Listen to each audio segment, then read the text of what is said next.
अफजल साहब और सत्येंद्र जी को नमस्कार और धन्यवाद। अभी मेरी एक नई पुस्तक प्रकाशित हुई है, सुंदरी निहुरी फूकू आगे। कवि कोकिल के जीवन से संबंधित यह एक महत्वपूर्ण आख्यान है और इसका जो पहला आर्टिकल है रम्य रचना है, तो उसमें इस आख्यान का वर्णन दिया गया है। बहुत पहले प्रकाशित हुई थी, पटने से एक साप्ताहिक पत्रिका प्रकाशित होती थी मिथिला मिहिर, उसी में इसका प्रकाशन हुआ था। इसी तरह से कई विधाओं में विभिन्न पत्र पत्रिकाओं में मेरी रचनाओं का प्रकाशन लंबे समय से होता रहा है। उसी का यह संकलन है। इसमें विभिन्न विधाओं में प्रकाशित अपने कुछ महत्वपूर्ण रचनाओं का संकलन किया गया है। फोक ब्रेन दिल्ली के डॉक्टर कैलाश कुमार मिश्र हैं, जाने माने साहित्यकार और मानव शास्त्री। उन्होंने इस पुस्तक को प्रकाशित किया है। जहाँ तक मैथिली भाषा का सवाल है, तो मैथिली एक बहुत ही समृद्धशाली साहित्यिक भाषा है, मधुर भाषा है और इस भाषा के साथ एक महत्वपूर्ण बात यह जुड़ी हुई है कि अनुसूचित जाति अर्थात दलित वर्ग की यह मूलतः भाषा है। प्राचीन समय में या स्वतंत्रता से पहले तक, जब तक कि संविधान में छुआछूत तथा जातिगत जो भेदभाव था उसका समापन नहीं किया गया था स्वतंत्रता से पहले, तो अधिकतर अनुसूचित जाति के लोगों को संस्कृत पढ़ने की मनाही थी, मंदिर में जाने की मनाही थी, कई तरह की कुरीतियाँ थी, सब जानते हैं। लेकिन अपने पुरुषार्थ को व्यक्त करने के लिए एक तरह से उन्होंने परंपरागत और जो एक कर्मकांडवादी व्यवस्था है जाति के अंदर, उसके खिलाफ अनुसूचित जाति के लोगों ने या पिछड़े वर्ग के लोगों ने, अति पिछड़े वर्ग के लोगों ने विद्रोह किया था, बगावत किया था और आज लोक देवता का आविर्भाव हुआ। उनका पूजन और उनकी पूजा आरंभ हुई। गांव-गांव में अभी आप जाइएगा तो राजा सलहेश, लालबन बाबा, ससिया महाराज, इस तरह से कई कुल देवी, देवी देवता आदि का सृजन किया गया अनुसूचित जातियों के माध्यम से और उनकी पूजा, उनका आख्यान, उनकी लोक गाथा, लोक नृत्य, सबका विधिवत बहुत व्यवस्थित ढंग से, अच्छे ढंग से लोग गायन करते हैं, वादन करते हैं। अधिकतर आषाढ़ महीने में उनका पूजन होता है और माता तथा जो उस कुल देवता है उनका पूजन आदि होता है। तो उसमें एक बात आप गौर कीजिएगा, अगर आप अध्ययन करेंगे तो पूजन की भाषा मैथिली है। वहाँ जो लोग गीत गाते हैं उसकी भी भाषा क्या है? मैथिली है। और देवता से कोई वरदान मांगते हैं या कबला करते हैं तो मैथिली में। अन्य जाति के जो लोग हैं तथाकथित ऊंची जाति के लोग तो पूजा में संस्कृत भाषा का उपयोग करते हैं, मैथिली का उपयोग नहीं करते। तो यह भाषा जमीन से जुड़ी हुई भाषा है।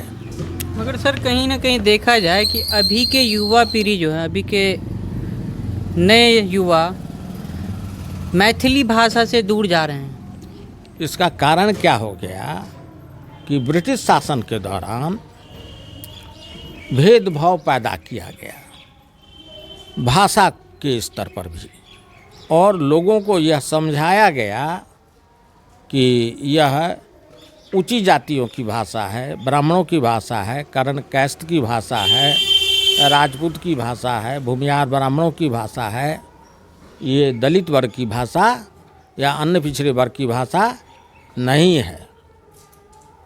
सच्चाई यह है कि ऊंची जात के लोग अधिकतर संस्कृत भाषा का उपयोग करते थे। पंडित की परंपरा थी, संस्कृत विद्या का मुख्य साधन था और मैथिली का उपयोग गांव में होता था, किसान मजदूर के बीच में होता था। इसका जीता जागता उदाहरण फणीश्वर नाथ रेणुकी का उपन्यास है मैला आंचल, परती परिकथा या उनकी कहानियाँ। उसमें उन्होंने गांव गवई का बहुत ही यथार्थवादी वर्णन किया है और आंचलिक शैली में किया है। और मैथिली भाषा का हिंदी के उपन्यास होने के बावजूद जो गांव का मजदूर बोलता है, बैलवान बोलता है, उनका पात्र सब है, आम आदमी है, वह मैथिली में बात करता है। तो इस सब का अन्वेषण होना चाहिए और इस भ्रम को दूर किया जाना चाहिए। भाषा का जाति से कोई संबंध नहीं होता है। जैसे बंगला है तो पूरे बंगाल की भाषा है, तमिल है तो पूरे तमिल क्षेत्र की भाषा है, या मलयालम है या तेलुगु है। कहीं भी इस तरह की बात संपूर्ण दुनिया में कि कोई भाषा कोई कौम की वह भाषा नहीं है। उर्दू है तो मुस्लिम समाज की, वह पूरे मुस्लिम समाज की भाषा है। कुछ जो हिंदू हैं उनके द्वारा भी उर्दू का उपयोग किया जाता है, या शेर बनाते हैं, नगमे बनाते हैं, लिखते, हिंदी फिल्म में भी उर्दू का बहुत उपयोग हुआ है। तो इस तरह से एक भ्रम फैल गया जिससे कि मैथिली के साथ अन्याय हो रहा है। यह मिट्टी की भाषा है, यह ज़मीन की भाषा है, यह गांव के किसान और मजदूर की भाषा है। आप फणीश्वर नाथ रेणु के साहित्य का अवलोकन कीजिए, या जो विद्रोही जनकवि थे नागार्जुन, उनके साहित्य का अवलोकन कीजिए, तो आपका यह भ्रम टूट जाएगा। यह किसी विशेष जाति की भाषा नहीं है। जाति व्यवस्था के अंतर्गत भाषा का कोई उल्लेख नहीं किया जाता है कि इस जाति की ये भाषा है, उस जाति की ये भाषा है। लेकिन ये मिथिला में, मिथिला के बाहर के कुछ लोगों के द्वारा इस तरह का भेदभाव पैदा किया गया। अब जबकि अष्टम अनुसूची में मैथिली को स्थान प्राप्त है, तो यूपीएससी में तथा अन्य प्रतियोगी परीक्षाओं में भी मैथिली का स्थान, सम्मानजनक स्थान प्राप्त है। तो आरक्षण के लाभ से लोग वंचित हो रहे हैं। मैथिली नहीं रख पाते हैं बहुत सारे लोग, जबकि मैथिली बहुत सहज, साधारण, सरल भाषा है। तो इस तरह से इसमें जो ऊंची जात के लोग हैं, विशेष रूप से ब्राह्मण और कर्ण कास्ट, जिनका दबदबा रहा है मैथिली भाषा पर प्राचीन समय से, उनको कुछ उदारता से काम लेना चाहिए और आगे बढ़ कर के अन्य जात के लोगों को भी यह जो मैथिली का महासमुद्र है उसमें उनको शामिल करना चाहिए। एक नदी से, दो नदी से समुद्र का निर्माण, जब सब नदियाँ मिल जाती है तो समुद्र का निर्माण होता है।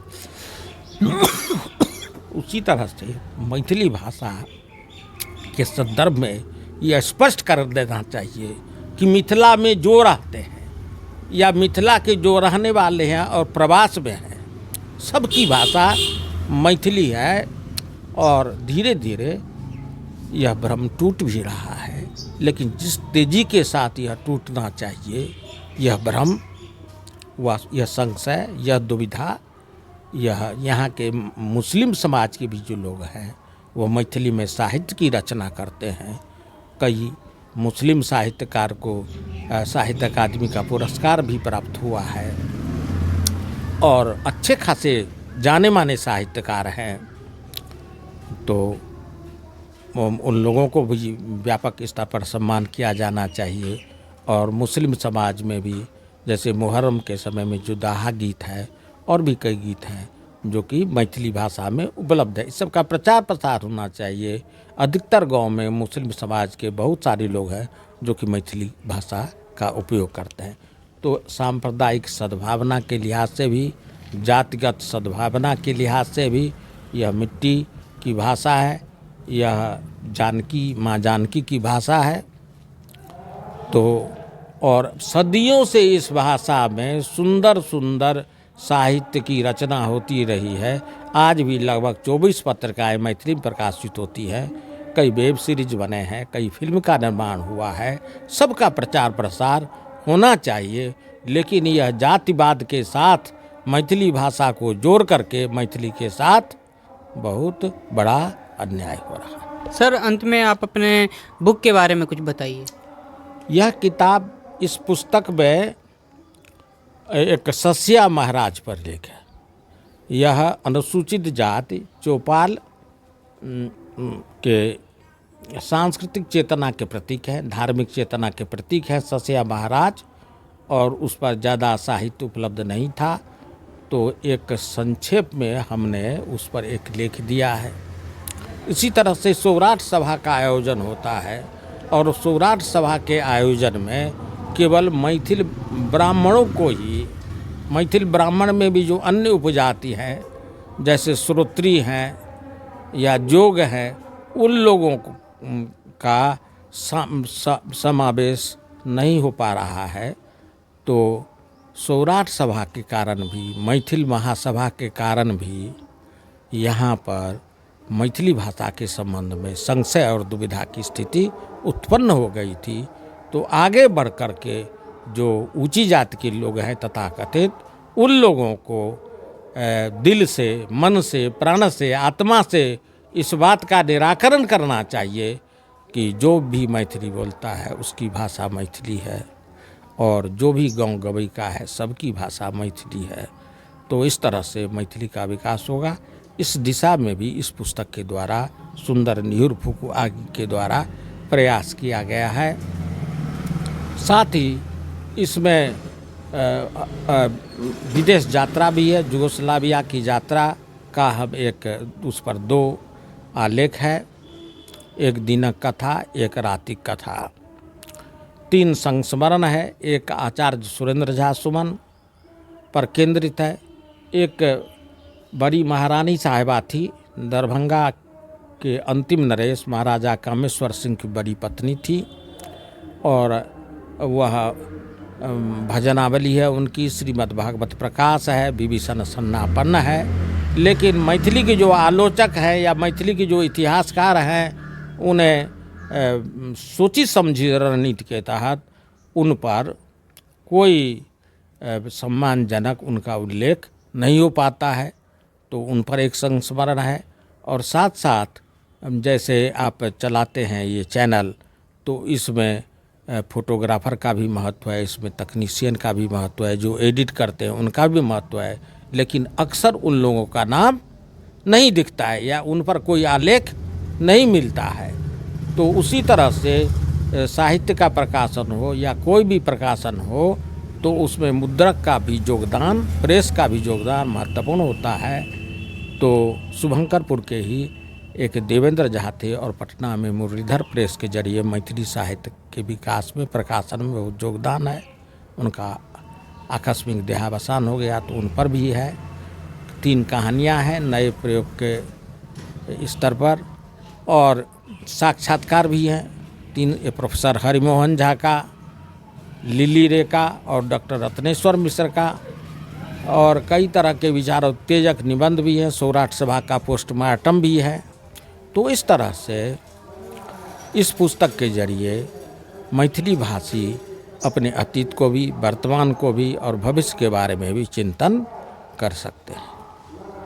बहुत बहुत धन्यवाद सर। धन्यवाद आपको भी। जय मिथिला, जय मैथिली।